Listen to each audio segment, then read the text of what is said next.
Alright, magandang araw po mga ka-JSS. Nandito tayong muli at para makausap ang isa sa mga pinakaunang nagtayo ng supermarket dito sa London o dito sa UK. Nandito po si Tita Dotty at maraming salamat po sa pagpapa-unlock sa amin, Tita Dotty, sa oras na ibinigay niyo sa amin. Alam kong sobrang busy niyo at kami po yung nagpapasalamat. Yeah, that's right. Okay? Unang tanong po, Tita, kwentuhan niyo po kami simula nung pagkabata niyo. So, saan po ba kayo lumaki at ano po yung childhood memories na meron kayo? Well, I came from Bicol, from Nava, Camarines Sur, and I hailed from a poor family, you know, not because of thing na walang trabaho or what, but because we're 9 in the family. So, of course, raising up a most important member of the family is really hard. Okay. You have to struggle. So, Yeah. that is the simple. But we were binded with, you know, a religious, pinalaki naman kami ng maayos sa lahat. Kahit mahirap sa gitna ng kahirapan, very well naman kaming yung Napag-aral. na Nag-aral pag-aral. kayo. Awa ng Diyos na pag-aral naman kami sa magandang eskwelahan. Nung high school, not college. But in elementary, it's all the government. That's the only thing we could do, you Opo. know. Dumating ba sa isip niyo na nangangarap din kayong mag-abroad? Well, siguro sinasabi nga nila, napaka-ambitious ko daw. Well, because I can tell myself that I know I can reach it. Kasi being ambitious, nakikita ko naman na it did never happen na every year my parents would always tatayo lagi sa entablado para sa aking mga honor rules. Wow. Ganun. So, honor student po kayo nung nag-aaral kayo ng bata? Consistent naman ako from grade 1 Very until academic. Ano so, pala kayo, no? parang pinangarap ko in one day, I'm gonna reach high. So, ganun lang ba? Kasi sa nakikita kong kahirapan ba, I really want my parents to be, one day to be in a good position, to be in a good, you know, state of life. So, sabi ko, pipilitin ko at kahit anong mangyari. Sa dami namin to, hand-to-mouth existence, you know. Poverty really exists. So, kakain ka naman sa isang, minsan nakaupo ka pa sa sahig, nakaupo ka sa anong kumakain, then tabi-tabi kayo matulog. Well, I still recall the situation, you know, which is not strange in that area before. Probably no sa mayayaman, they're really lucky, but to us. Doon sa experience niyo po yun, nung pagkabata niyo, nakapagtapos kayo ng kolehiyo, kailan po nag-start yung pag-abroad? Saan po ba kayo? Kwentuhan niyo po Wala kami. pa, nagtapos muna ako ng pag-aaral kasi being a consistent scholar naman, nakapagtapos naman ako as half scholar ako sa university. But Sa Bicol to o sa Manila? nasa Manila, nasa UE. Pero como I couldn't be a professional student, kailangan akong magtrabaho ng konti to augment the income ba. Working student kayo sa Manila. Nag-working student ako, so I lost my privileges, yung aking scholarship, hindi ko na na-maintain. So, nagbabayad na ako that time of third year, fourth year. I was supposed to be free, you know, pero sa akin okay lang kasi I can manage to do both. Working at the same time, studying, you know. Sipag niyo, bata pa lang pala kayo. Masipag na talaga kayong kasi mag-aral at magtrabaho. Sa akin, basta may hawak akong libro, hindi na yata ako kahit ako hindi kumain. So, yun ang kinalakhan ko hanggang sa nakaisip ako mag-abroad. Actually, magaganda naman ang trabaho ko kasi... So, nagtrabaho ba kayo sa Manila after niyo makapag-graduate ng kolehiyo? Kasi... Ano muna trabaho niyo po? I'm a sociologist ako. Wow. Bachelor of Science in Sociology, and I took my master's. Kaya magaganda naman ang trabaho ko. Pero, ang trabaho more or less, syempre, focus ka sa mga research, analyst, or whatever. And the practical side is like, sa mga charity, para kang nasa... So, private Private companies? O Hindi, yung ang napagtrabaho? BBC na ngayon yata is Bishop Conference, something like that. More on connected to church, tapos PSB, government naman. Nagtrabaho ako. Kasi napasahan ko naman yung dalawang, yung exam sa atin. Para ma-qualify kayo? Oo, di ba? May mga public exams service. tayo, public service. Yung dalawa yan, sub and professional. I passed everything, so wala namang problema ako mag-office. I work in a bank as well for 3 years sa Philippines. Administrative. Saan bangko to? Sa Makati. 2 years kayo nagtrabaho sa bangko? Tapos 2 years ako as sociologist naman sa research. Then hanggang sa naisip ko mukhang boring, parang gusto ko mag-abroad. So, in-encourage ko yung kuya ko, pwede ba akong pumunta ng London? Oh, that time, yung time of Thatcher, hindi ako makapasok. Ang hirap-hirap pala. It's not just because you have money to pay the flight, pero hindi pala pwede. So, all through the process, hindi pa rin ako makasalusot. So we went to, with my friend, we went to Spain. Okay. So nag-Spain kayo, parang Pilipinas. Pero talagang gusto nyong London talaga my gusto nang target is puntahan? London talaga kasi sabi ko parang iba naman ang ano sa Spain. It's more on mga domestic. I'm not talking about yung in general. Meron din naman, no? Pero sabi ko, may target talaga is London because white-collar jobs, something like at least hospitals, mga ganon, di ba? Hotels. Pero sabi ko, despite my education, sigurado bagsak ako sa bahay. But it doesn't matter naman, sanay naman ako sa kahirapan. Pero, so yun lang ang pinakamabilis na. Okay. So nakapunta kayo ng Spain, ang trabaho nyo sa bahay? Nagtrabaho muna ako sa bahay, parang babysitter, nanny. But you have to experience everything, sasabihin sa'yo. Minsan, hindi mo alam, minumura ka na ng mga bata na inaalagaan mo. You just have to end up crying kasi hindi ka ready. But then, accept mo na lang lahat kasi wala, there's no way, nandun ka na eh. Totoo. So, ganun. So, sa tingin nyo, yung baon-baon nyo, nung ginawa nyo yung desisyon na yun, minsan parang hindi talaga mahirap gawin kasi unang-una nakapag-aral, tapos biglang ganun. Pero ang daming ganun. So, parang sa'yo, ang kapalit nito ay gusto ko talaga makapunta ng London. Yun yung pangarap nyo. Gusto ko na nga mag-give up noon. Sabi ko, Kuya, uwi na lang ako. Imagine, yung binigay sa akin kakong despedida party ng mga boss ko is intercon. Tapos ganun. Hindi nila alam, ang dadatnan ko, ganitong trabaho sana. So, anyway, hindi ko na rin, nakakahiya ka, nandiyan ka na, magtrabaho ka, ginusto mo yan. So anyway, tinanggap ko na rin lahat. So ilang taon yun? Ilang taon kayo naging housekeeping? I was 24, 23, 24, 25. Kasi hindi ko na natapos nga yung masteral ko. So, 3 years? Oo, 3 years kayo nagtrabaho. Tapos, ano po nangyari? Tapos, from Spain, nagtrabaho kayo ng housekeeping nanny? Tapos, from that time, naisip ko, what if I put a business? In Spain? In Spain. So, I put up the business. Okay. I meet my husband pala. Muna?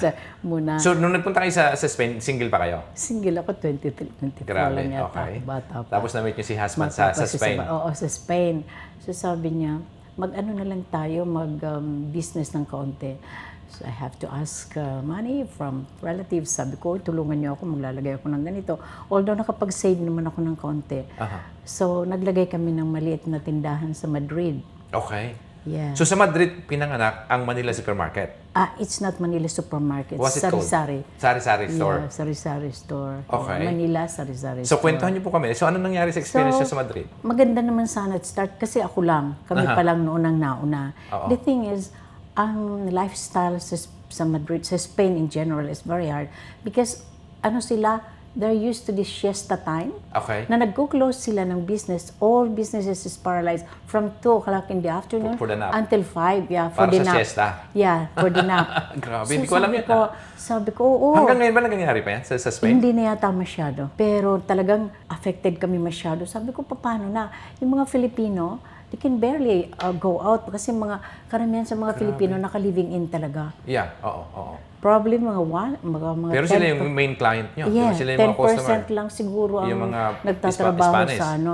Yeah, But may Spanish din. Na mga bumibili sa Kasi sari-sari maraming Filipino and Spanish na nakatira sa Madrid. Okay. So, the thing is, gusto nila yung kung anong oras nila saka lang magbubukas. So, I want to cater the Filipino community, no? Yeah. Mga Filipino community. Sabi ko, paano na sila? Parang Yun lang ang free time nila after lunch na mag-serve sa mga sa mga amo nila. Makaka-split sila sandali to stay to buy the things they need. Pupunta doon, bibili ng kahit naman lang yung Skyflakes para merienda nila or mga Lucky Me, Pancit Canton, whatever. Hindi nila magawa kasi sarado kami. So at the end, sabi ko, ang hirap nito for 3 years. I need to close this, I have to go. So sinarado nyo yung tindahan? Trinaspaso ang tawag ng trespaso. So binigay ko ang lease sa isang kaibigan, sila na nagpatuloy. Okay. Because that was the time na may chance na akong pumunta ng London because I had the residencia ang tawag nun. Residence permit. So sa Spain? Sa Spain. Bago kayo nagpunta ng UK? Spanish citizen na ako tapos saka ako nagpunta na. So ginawa ko lahat yun. Parang mabilis na pwede ko lang. Parang makapasok na mas mabilis ng UK. Kaya sabi ng kuya ko lagi, try your best to immediately to get your legalities, yung arrange your papers para makapunta ka. That's the only way legally. Kasi mahirap naman, hindi naman uso doon ng basta ka lumusot, di ba? Hindi katulad sa Philippines. So yung supermarket nyo, kumusta naman yun? So kumita rin? Ang ganda naman sana, kumita naman, pero not enough to sustain us to talagang parang break even lang, baka hindi pa. So yun yung isa naging problema pero nyo? ang naging, at least yung husband ko, nagwo-work naman sa restaurant. So, he was a chef. So that time, parang kumbaga may income, joint income kayo? May joint income naman kami. Okay. So yun yung nag-survive ng 3 years. So, after ng 3 years, tita, nag-decide kayo na ipatuloy na lang sa kaibigan nyo. So, tinuloy ba niya yung supermarket? Tinuloy niya. Hanggang ngayon nandun Buhay pa. pa? It's a legend. So, pero parang ang nangyari doon, binili niya ba sa'yo o paano nangyari? Binili niya. Okay. Pati yung stock. So and everything. At least nagkaroon ako ng kaunting puhunan. So, yun yung tinala niyo sa London? Tama ba? Hindi ko naman talaga kailangan magdala ng pera kasi sa totoo. So, paano nangyari? So, nauna muna ako. I mean pala yung dalawang anak ko kasi gusto ko dito. So may anak na kayo sa Madrid? Pero nasa Madrid pa sila. Sabi ko, ayaw kong mag-aral o lumaki ng mga anak ko sa Spain, so I want to bring, nakikita ko kasi ang benefits dito, ang advantage ng growing up in London. Kasi that time, Spain is very, very, very good people, pero in terms of economy, parang hindi mas maganda talaga sa iyo. Ang drugs is everywhere. Samantalang dito, kahit may ganun, parang na ng gobyerno dito, nakokontrol ng kaunti. So that's the way I've learned. Sabi ko, kailangan ialis ko yung mga anak ko dito. Dito ko pag-aaralin sa London. So nadala mo sila dito, yung buong pamilya niyo? Finally, yeah. Okay. So kwento niyo po sa amin, paano nagsimula yung Manila Supermarket? Yes. Yung that time naman, yung kapatid ko may mga issue na sila sa health issue ba? Okay. One is talagang heavily siya sa diabetes. Pero nandito na yung nakatayo na yung Manila. Matagal na, 1988 nandyan na yan. So yung Manila brother niyo yung siyang nag-open yan from 1988. 1988. Nagtatag siya. It was very good. It started really known. Sa pa siya, nag-open siya sa, where's that place to? Okay. In that area. Tapos from 1988, dinala nila dito ng 1991. 1991, nasa Spain kayo, which is then may negosyo rin kayo ng store. Pero yung brother niyo, tumatakbo na to? Oo, tumatakbo na. So he keeps on nagging me na, come on, you have to come now because you need to be more oriented in this kind of business. Kasi sa akin kasi I failed in the business sa Madrid dahil nakita ko how it works, ganun. Sabi ko, it's not the kind of business that I want, that I need. I couldn't expand. I couldn't even, hanggang doon na lang. Kumbaga, so I need to go. I need to go. Being ambitious, no? Tsaka gusto kong makita ang flow, how could I, paano ko naman papag-aaralin yung mga bata kung gano'n naman na napakakaunti lang ang Ang private doon ng education is too expensive in Spain. In Spain. Okay. So I need to move. Sabi naman ng kuya, okay, sige, wala kang intindihin, basta pumunta ka lang because we're the kind of old age, tsaka may mga health issue na sila. So, we need to go home to the Philippines. So, nag-decide sila, so parang kayo nag-take over? Yeah. So, binili nyo ulit sa kapatid nyo? No. Paano? Kaya nga, this one is a family business now. It's a family business. Manila Supermarket Limited Company. But, although I have a big share of that. Yeah. Kasi tagal nyo nang hinawa. Kasi anong taon kayo nag-start dito? Nag-start ako actually 1992. 93. Yung talaga nag-take over na kayo, na kayo na nagpapatakbo. Tapos umuwi na lang sila ng mga 2002 and 2003. Okay. Talagang finally hindi na sila bumalik. 25 years? Yeah. Diba? 25 years na talagang Pero before that, I keep on coming kasi gusto ko rin namang matuto ng how to run a proper business, no? So, from that, hindi na ako umalis. From that year, 2000. Kung mayroon man, na pinakamalaking challenges na hinarap nyo dito sa pagpapatakbo ng supermarket. Ano po yun at paano nyo nalagpasan? Ay, napakalaki. I couldn't imagine na magagawa ko yun.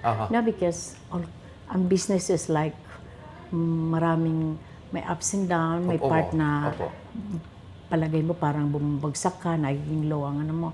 So that time kasi kaya nagsiuwi sila, malaking problema rin na iwan sa akin bukod sa kasi hindi na sila capable of working hard dahil mga pareho may mga nararamdaman pa, marami insulin na nag-aano sila ng mga so inisip ko na lang sabi sa akin ng kuya ko, bahala ka na dyan, uwi na kami. So sabi ko it was too late nung ma-realize ko, hindi ganito ganito pala kagrabe ang mga handle ko. So, siyempre, hindi ko, at the edge of financial, I was locked in. Sabi ko, paano ko ito makukop?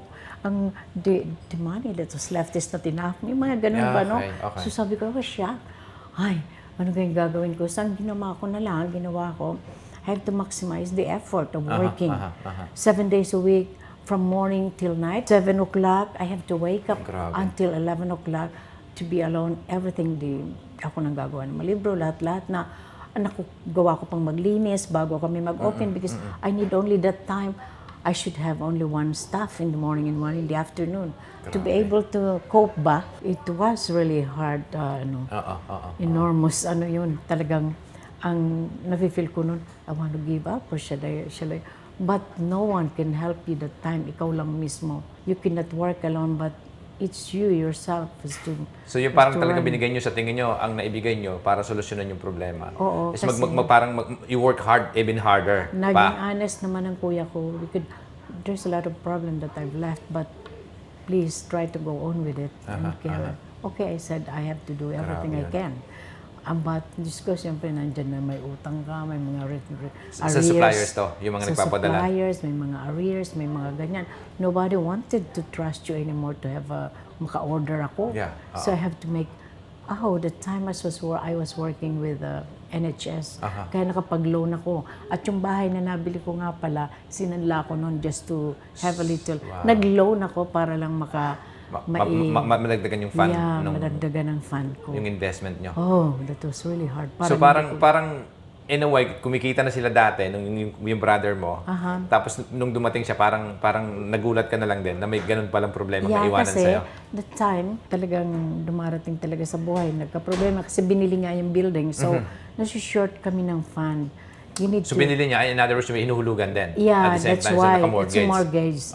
So, how could you come up with padadalan mo sila ng pera for the maintenance, tapos nandito, may binabayaran ka. So, may everyday kang expenses because of the deliveries. Non-stop, no? Maski fruits, maski supply mo. Tapos, ang dami. Yun yung isang problema sa sa groceries, business. Yan, ang number one kasi the whole day, maraming so, kailangan talaga umiikot yung pera. Umiikot ang pera. Mararanasan mo pagka nakaipon na ako ng 100 pound, tatakbo ako sa bangko para lang ilagay kasi baka zero balance ang account. So, ganun talaga. Daming experience na ganun. Opo. So, ano sa tingin nyo, bakit nalagpasan nyo yan? Saan kayo humuhugot? Kahit wala ka ng panahon sa sarili mo or what, kailangan ka rin manalangin na lang sa Diyos kasi to give you more, yung physically, maging active ka. But probably because of once you are mentally capacitated, pag alam mong maganda ang kaisipan mo, maganda ang kalusugan mo, parang nakaka-come up mo rin na sabi ko, kaya ko to. Sinasabi ko na kailangan gumawa ko ng paraan because tinanggap ko ang ganitong sitwasyon, so I have to do something about it. So, dasal. Para sa akin, dasal lagi. Importante. Ganun umiiyak ako every morning. Why did you observe? Mag-isa ako sa office ko noon. Bakit ko ba tinanggap to? Diyos ko, kamatayan ko na ba ito? Baka ako hindi na makaano pa ng mga bata. Yung ganun ba lagi naisip ko? But then, awa ng Diyos naman, tsaka sa konting pera, at ang business kasi, pag maganda naman ang patakbo mo, continuous naman, nandyan, walang tigil naman ng tao. Maghapon. So at the end of the siguro sa gabi, okay na. Okay na to, pwede ko nang patakboy ng ilang buwan naman. Kasi nakabayad na ako sa mga gano'n, sa mga ganyan. So ang pinaghahawakan niyo talaga at that time is hard work at saka dasal. Dasal, na just you're hoping na eventually. Patience talaga, patience. Credibility rin kasi paano kapag titiwalaan ng tao naman ito pag ang itsura mo tsaka ganito. Knowing that you are professional but at least malakas ang loob mo dahil mentally you're sasabihin ko, ay kaya ko to dahil kung hindi ako nakapag-aral at mahina ang loob ko at walang you just stay in one side at tama na to, isara ko na to. But then no, sabi ko, may mga anak pa rin ako, may mga kapatid akong gustong tulungan. All the families, nagdi-depend sa yung mga anak ng kuya ko kasi siyempre nandito rin. So everybody, depend on the business. So I need to be strong. I need to stand up for them. Para sa akin ang lesson doon yung yung talagang maging resilient kayo at saka yung very much resilient. Tsaka yung pagiging dagdagan yung sipag pa. Ika nga. Kumbaga kayo, parang nag 7 to 7, haba na. Tapos physical talaga yung trabaho Kung nyo. pwede lang 24 hours kang hindi. Kasi iniisip mo na pag-higa mo, iniisip mo na, no, what will happen tomorrow? So you're still working, your mind is working. Tapos physically, mentally is everything. Kasama ba yung passion nyo? Nag-i-enjoy ba din kayo sa ginagawa nyo? Kasi obviously yung 9 to 5 na trabaho, kaya naman yung housekeeping. Kasi fix yung salary nun. Pero at least pag natapos ka na matapos, tutulog ka na lang. Wala ka nang aalalahaning Not really, Pilo. Nandun ka na kasi hindi mo na pwedeng atrasan. So, tapos, at the end of the day, parang yung everyday routine mo, na-use ka na lang until you accept it na, oh, it's very good. At least you're serving people. You're, binibigay ko ba yung mga gusto nila, na-attain mo yung mga, pag minsan sa tita, mag-order ka ng ganito kasi we haven't had this for very long. Hindi pa namin, 20 years na kami dito, hindi kami nakakatikim. So, yung mga ganun ba? So, I manage naman to order from the Philippines, yung mga ganun, kung ano makakapasa. So, according to their needs, inaano ko lagi yun. Nagkaroon ba kayo ng malalim na research kung ano talaga yung mga kailangan ng mga Pilipino sa community para mas mabentang produkto? Parang sa tingin ko talagang kung nasa saan ngayon yung Manila Supermarket, umpisa nung nag-take over kayo. Kumbaga, marami rin kayong nadagdag na mga products? Marami na, malaki na. Malaking pinagbago. Sabi nga ng mga tao, bakit napalago mo ito ng ganito at na-doble ang... Kasi, as it goes naman ang business, malalaman mo ngayon kung anong mga interest ng tao, anong demand.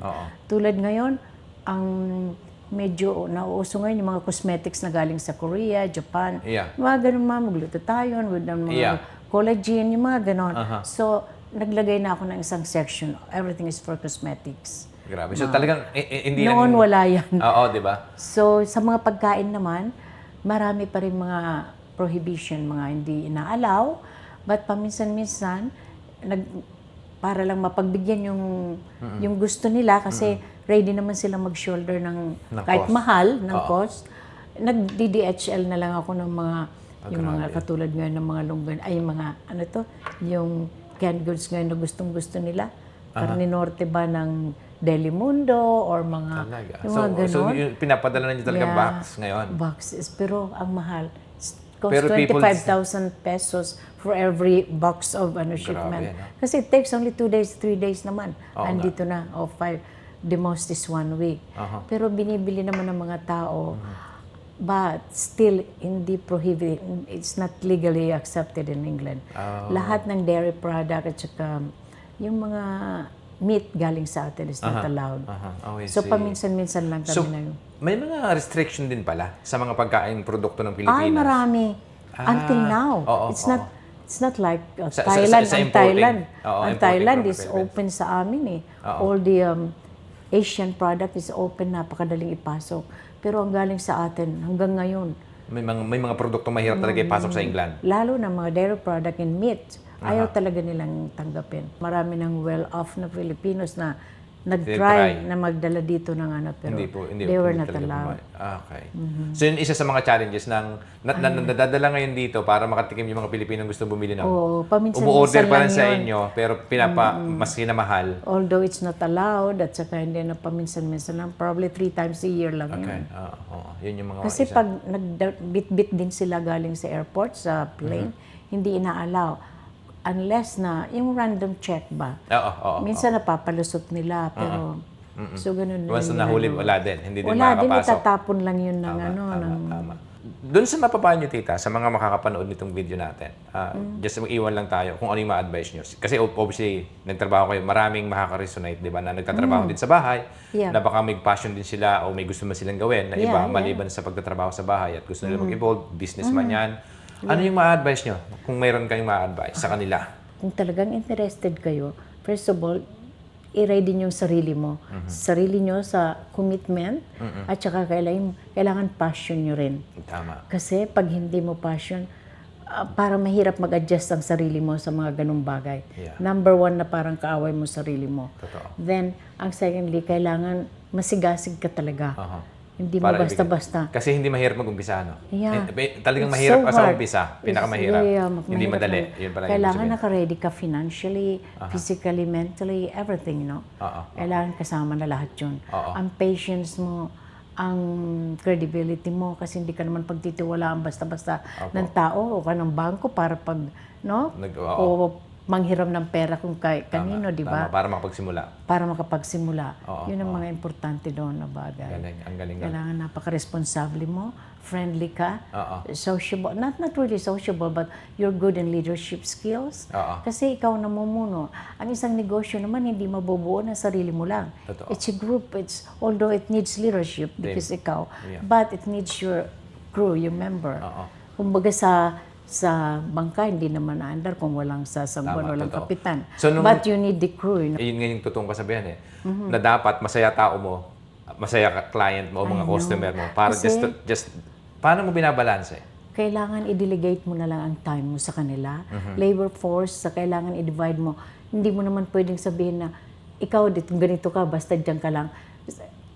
Binibigyan ko rin sila ng mga orientation skill in terms of business kasi syempre nagpupunta rin ako sa mga seminars. Okay. So sinishare ko sa kanila na ganito yun. Hindi tayo pwedeng mag-stay na lang sa isang bagay. Kailangan nating umangat para lahat kayo umangat din. Tapos yun nga isa sa mga staff ko, sila na ang may-ari ng isa sa supplier ko ngayon, yung kababayans. Kung mababalitaan mo yung kababayans, nagdadala na sila ng mga, nagsusupply na sila internationally ng mga longganisa, tocino, papaitan, everything, yung mga frozen. And I'm proud to say that nag-start siya sa akin, he was only 16 years old. So hanggang ngayon connected pa sa inyo, nagsusupply pa na siya? Nagsusupply, kaya nga sabi niya, I could never be in this Dapat position. pala makausap na natin siya. I know, I could never be in this position without you, Tita. Okay. Kasi so siya ngayon, pero hanggang ngayon nagtatrabaho o supplier mo na siya ngayon? Supplier na, siyempre big boss na yun eh. Oo nga. Kumikita siya more than Manila UK base siguro. pa siya? Ang kanyang factory is somewhere near Scotland. Okay. Pero Saan ba nagdi-distribute siya? siya all over. London? Wala siyang office sa London. Pero mas maganda magis din siguro natin si boss dito. I no? know. Imbitahan ko siya one day. He's very young. He's only like 40-something, Talaga? 45, yeah. So, But he started with me, he was only Grabe. 16, 17. Oo. And he cried, sa tumiiyak siya, Tita, hindi ko kalain na without you, hindi ako makakarating dito. Galing. Kasi nga naman, ang success ng isang ganito is not only yung success ka dahil sa money, dahil sa fame, dahil sa power. Sa inyo, ay hindi pera, hindi rin... Sa akin, hindi pera masyado kasi tayo, it's more descriptive, personal, or ano. Kasi iniisip natin lagi pag success, dahil mayaman na yan, may pera na yan. Pero sa akin, yung na-reach ko, ang goal ko, ang expectation ko, nakatulong ako sa mga staff. Meron akong mga binayaran mga staff, nakatulong ako economically. At naipadala ko yung nabigyan ko ng yung gusto ng mga tao. Okay. Like, Tita, mag-order ka ng mga ganito, Tita. Ay, salamat, mayroon pa nito. Matagal na namin nag-crave kami sa So, na-achieve ko yon. Napagbigyan ko sila, nakuha ko yung gusto na hanggang sa lumago nga ng ganito. Tingin nyo yung paglilingkod sa community para mabili nila yung gusto nilang bilhin at ma-provide mo yung mga kailangan nila. Yun yung isang nagbibigay sa'yo ng happiness at saka yung sinasabi mong tagumpay na makukonsider mo, ito yon. Yeah, yun nabibigay ko. Success is not really for money. It's more on yung productivity mo, yung nagawa mo kung paano mo sila na-encourage din, na-influence, at yung mga staff na natulungan kong mag-employ. Galing. Kasi dati, mga standby sila, walang papel, mga walang ano. Para bang, nagmula rin ako sa ganun. Para bang hindi ko alam kung saan ko isisiksik sarili ko noon. Sa taas ng pinag-aaralan ko, kailangan kumain ako sa kanila kasama na nakakamay kung ano lang. So, I don't want them to suffer again like what I did, what happened to me, no? So, parang pamilya mo rin, ayaw mo nang maranasan ng mga anak mo yung ano. So, sa mga staff ko ganun, naisip ko, marami pa silang kakainin bigas, bata pa sila, why should I deprive of helping them? Katulad nga nito, dalawang staff ko. So, si Kabalin yung isa, sino pa yung isa na naging successful na rin? Ang ganda, umuwi na siya pero matagal siyang nagtrabaho rito na mayroon ding business na nagtayo, may mga restaurant, gano'n. Nandito na rin sa UK nagtayo? Nandito na rin sila. Ang galing naman. So, dalawa na nagtrabaho sa inyo nung una, nung mga bata pa sila, tapos ngayon sobra na silang successful din. Successful na. Wow. And I'm so happy and proud about it. Absolutely. Para sa akin, mayaman ako sa ang puso ko dahil sa natulong nakatulong. But not because of money. Probably, meron akong konti, pero yung nakabahay ako, nagkaroon ako ng bahay. Galing. And ang edukasyon ng mga anak ko. Pero malaki ng bagay na sa akin yun. Yeah. It's not because of money. Paano nyo binabalanse yung oras sa pamilya Yun at na saka nga, sa trabaho? doon ako nag-fail. Oh, gusto ko nang iuntog ang sarili ko kasi I didn't have time to my children, no? Uuwi ako, tulog sila. Aalis ako, wala na sila. Kahirap yun, maaga sila dahil papasok sa school. So, parang unfair naman ako sa asawa ko kahit gano'n, sa anak ko. This was a problem na napabayaan ko sila.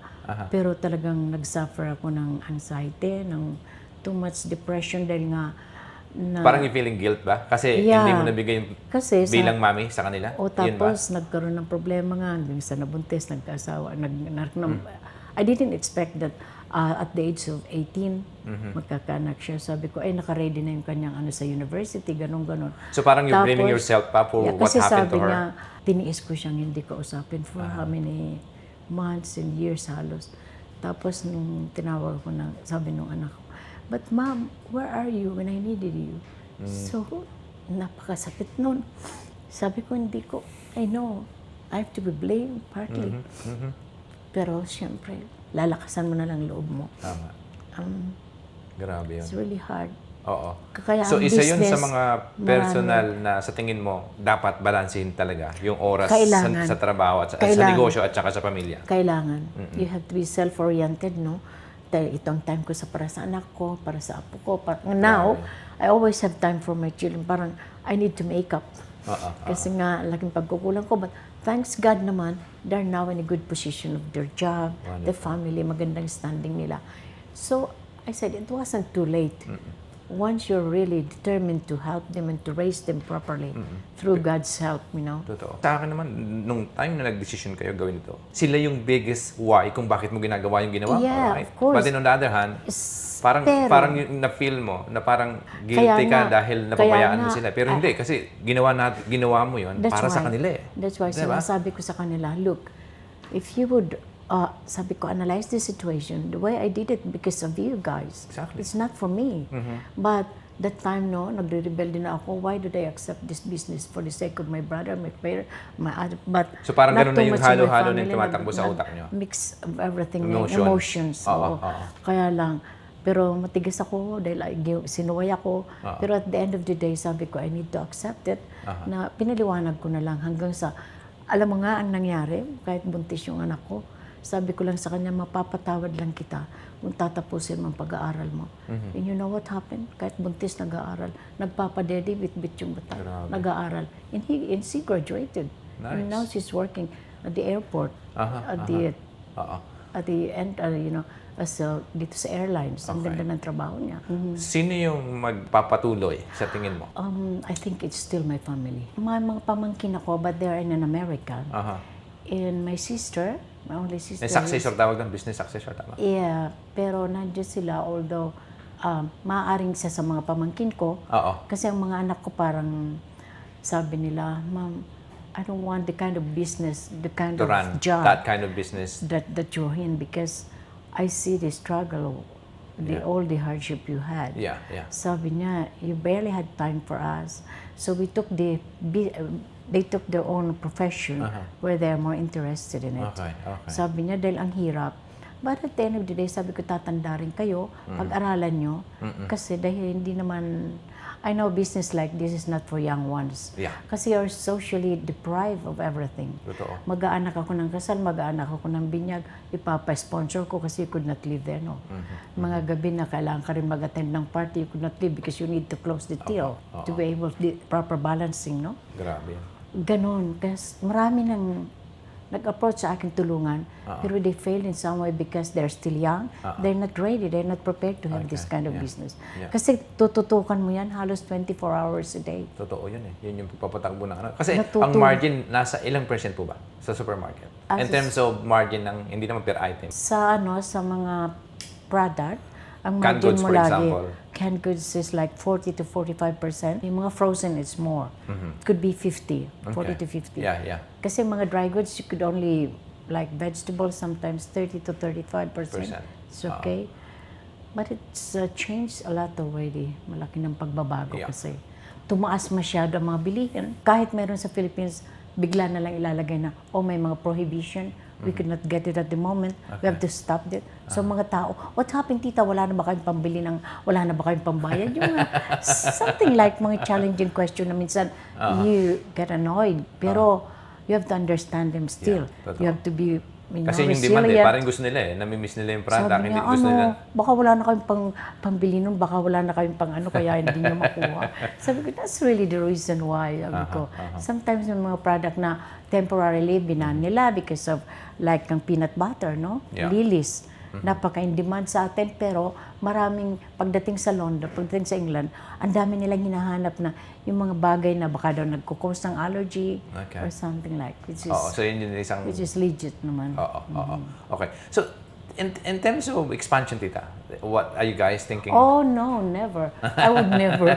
No one, not even one of my family wants to go to into expand business anymore. So that's just keep it going as it is. Yeah, I think I'm good in this already. I'm done. I finished. Well, I'm serving the community, Filipino community in the UK, in London. Obviously, marami na rin kayo, but then, tama yung sinasabi mo, di ba? Sabi mo nga, yun yung passion mo na magbigay nagbibigay sa iyo ng saya ng happiness. Yun ang nakakapag-ano para makain nila yung mga gusto nilang kainin from the Philippines. Napakalaking kaligayahan ba sa puso mo yung, naibigay ko yung gusto nila.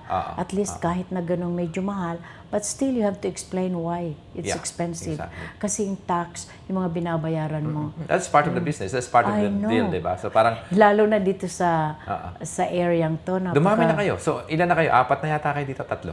3 dito. 3, oo.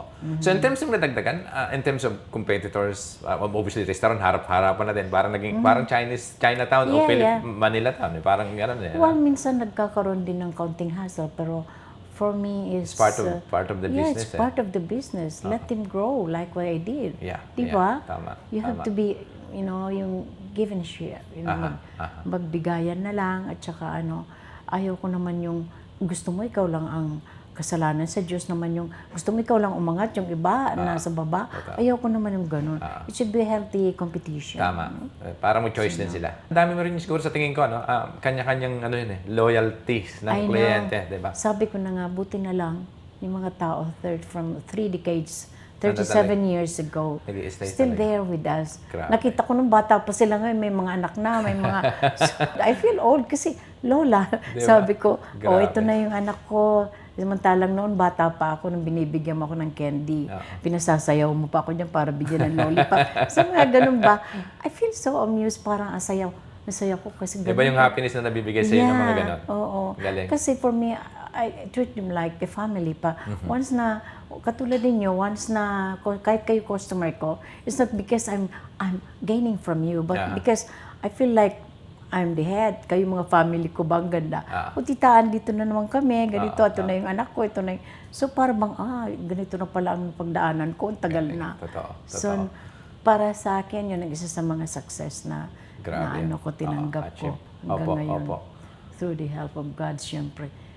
Hindi ako pwedeng matulog na hindi nagno-novena, nagro-rosary. Sabi nga ng asawa ko, may time ka pang mag-rosary, bakit? Sa tingin ko yung dasal talaga, importante naman talaga sa paniniwala. Hindi ako pwedeng matulog na walang novena, walang mga So sa tingin niyo po, yun yung nakapagtawid sa lahat naging problema niyo yung dasal talaga? Yun, lahat ng nakatulong sa akin. Grabe. Thanks God, Galing. Kailangan pala lagi kang nakakapit sa Kanya. Otherwise, babagsak ka physically, mentally, lalo na ang health. In fact, ang dami kong iniinom na gamot, siyam, every day.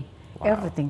High blood pressure. Welcome to the club. Cholesterol. Welcome to the club. Kayo, mga bata pa kayo, please don't allow it. Do some exercise. So we're got 10 minutes, I got 5. That's good. Itong video na to, maglalast in the next how many years, di ba? Yung makakapanood ng mga Pilipino na nagtatrabaho ngayon, na gusto magnegosyo, kung mayroon kayong gusto i-advise. Siguro, ang unang-una, kailangan na, sabi ko nga sa iyo na, kailangan may passion ka. Kasi, kung wala ka man lang dyan sa parting yan, doon ka mag-fail agad-agad. Tapos, maging resilient ka, maging, yung mapagpakumbaba ka rin lagi, dahil kung hindi, mapapaaway ka. Alam mo, mga demand ng tao minsan, pagbungad pa lang, ano to? Bakit ang mahal nito? Bakit ganyan yan? Saan ba galing to? Bakit? Yung mga ganong banat minsan na, oh my God, paano mo i-handle? Kailangan matibay ang dibdib mo. Maano ka? Sabi ko, ay kasi mahal, ganito yan eh. Siyempre, magpapaliwanag ka kasi hindi naman pare-pareho yung pinagkukunan namin. Siyempre, merong nagdadala ng mahal, meron naman tapos nagkataon siguro fresh na fresh yung dinala sa amin. Kaya iba yung nagbabari ang mga prices. Kailangan magaling kang magpaliwanag na gano'n. Talaga kailangan dedicated ka, responsible ka, at saka yung honest. Ayun. Very important ang maging isang mo. Yun yung sobrang importante. Kasi pag kahit nga honest ka na, pinagdududahan ka pa. That's the bad thing. Minsan, masakit na sasabihin sa'yo na, syempre at this age, nagkakamali ka na. Dahil hindi, in the first place, kasi may nangyaring lately, no, na nasaktan ako ng gusto, talagang pinagnoben ako ng ano, dahil sabi ko, parang hindi ko matatanggap. Umabot ako ng ganitong edad na 30 years in service, 35 years, parang pinagdudahan ka just si pure mistake lang ba? Kasi hindi naman ako used masyado sa tilda. Everything is computerized. Samantalang noon, nagtityaga lang ako sa tilda rin siya na. Yung parang manual, di ba? Manual. In fact, nag-start nga ako sa Philippines, nagkakahira ako nung nag-aaral ako. Yung ginagamit noon, hindi pa... Yun yung nagpiprint lang ng ano? Gaganunin mo pa yung... Rolyo. Diyos ko, nag-roll, tapos gaganunin mo para na naman nag-start ako doon. Kaya na-use ako sa ganyan. Pero dito... Barcode na ngayon kayo, di ba? Computerized na. Pag idaan mo lang ang isang item na hindi mo napansin na idagdag na doon sa ano. Halimbawa, katulad yan, lagi ako may tubig. So ngayon, patuloy akong nag-scan ng mga ano, lagay sa nag-scan. Uminom ka, napadaan doon sa ano, nag-register yung iniinom mo. Nang hindi intended. May mga chances na gano'n. Of course, hindi mo, I would never do that sa edad ko nang ito, mandadaya ako. Bakit noon hindi ko nagawa? So may nag-claim na ako ay nandadaya raw kami. Nag-a-add daw kami ng gano'n. Diyos ko, hindi ko ma-accept ng ano ko yun. Sabi ko. Yun yung isang, sa tingin niyo, isang biggest challenge yung mga ganyan? Challenge, at the same time, miserable. Masalimuot, no? Masalimuot na bagay yun, sabi ko. Na parang napagdudahan pa kayo? Napagdudahan ka, na hindi naman actually. The pure mistake na pwede ka namang approach, sabihin na, tita, bakit ito na doble? Tapos ilalagay agad sa mga Facebook na, oh, Manila Supermarket is doing like this and like. Oh, that's sabi very, ko, my God. Sabi ko, dapat ka, hindi naman yun. It's so easy to approach me and to tell me. Ako naman, pag nagkamali, tinatransfer ko agad sa banking, sa account nila dahil meron naman kaming procedure para matrace kung ano, sa refund. Or immediately after, paki-check kaya ngayon, binibigay ko na agad, paki-check muna bago kayo umalis. Yung resibo. Kasi minsan napaka-sensitive ng ano.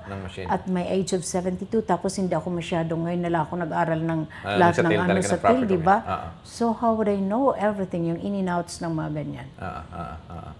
Ay naku, anyway, gano'n na nga. Kaya sabi ko, kailangan matibay ang dibdib.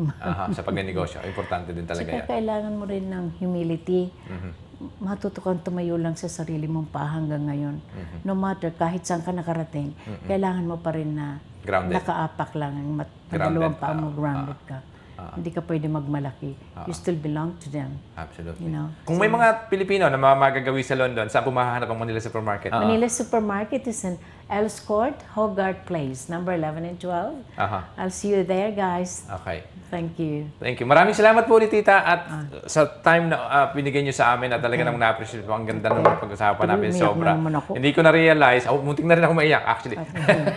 Hindi ko alam yung story na yun.